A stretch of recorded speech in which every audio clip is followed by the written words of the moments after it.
my sheep. അപ്പോൾ യേശു പറഞ്ഞു നിങ്ങൾ എന്റെ ആടുകളെ കുഞ്ഞാടുകളെ മേയ്ക്കുക, എന്റെ ആടുകളെ മേയ്ക്കുക. Again he asked the same question. യേശു വീണ്ടും അതേ ചോദ്യം തന്നെ പത്രോസിനോട് ചോദിച്ചു. And again, what he said, second time. അപ്പോ രണ്ടാമത്തെ പ്രാവശ്യം ചോദിച്ചപ്പോൾ എങ്ങനെയായിരുന്നു പത്രോസ് Yes, ചോദിച്ചത്? I love you. യേശുവെ ഞാൻ നിന്നെ സ്നേഹിക്കുന്നു. And third time, again Jesus asked, why?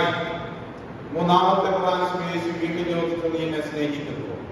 Jesus, seeing, like, realizing and confessing, Peter seen himself and he's crying their life. And Peter says, with the heartful, like painful heart, like what he says. You can read the 17th verse. 17ാമത്തെ വാക്യം വായിക്കുമ്പോൾ നമുക്കത് മനസ്സിലാക്കാൻ പറ്റും. ആരെങ്കിലും ഒന്ന് വായിക്കാമോ? 17ാമത്തെ വാക്യം 21-ാം അധ്യായം 17-ാം വാക്യം.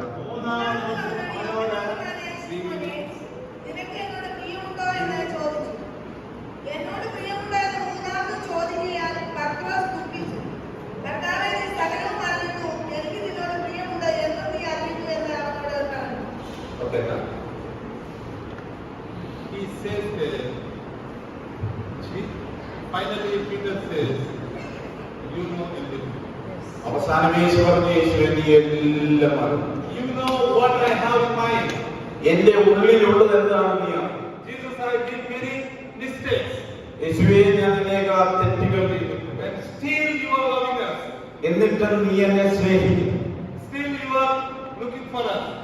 ഇപ്പോഴും നീ ഞങ്ങൾക്ക് വേണ്ടി ഞങ്ങളെ തേടി വരികയാണ്. And today ഇന്ന് we are giving you, like, if you are loving your people, you are loving your God, follow what Jesus says. നിങ്ങൾ നിങ്ങളെ തന്നെ സ്നേഹിക്കുന്നെങ്കിൽ, നിങ്ങൾ നിങ്ങളെ ആളുകളെ സ്നേഹിക്കുന്നെങ്കിൽ, യേശു പറഞ്ഞ ദൈവത്തെ സ്നേഹിക്കുന്നെങ്കിൽ യേശു പറഞ്ഞത് അനുസരിക്കുക. And John chapter 13, 3 to 15, we can see there. യോഹന്നാൻ 13:3 മുതൽ 15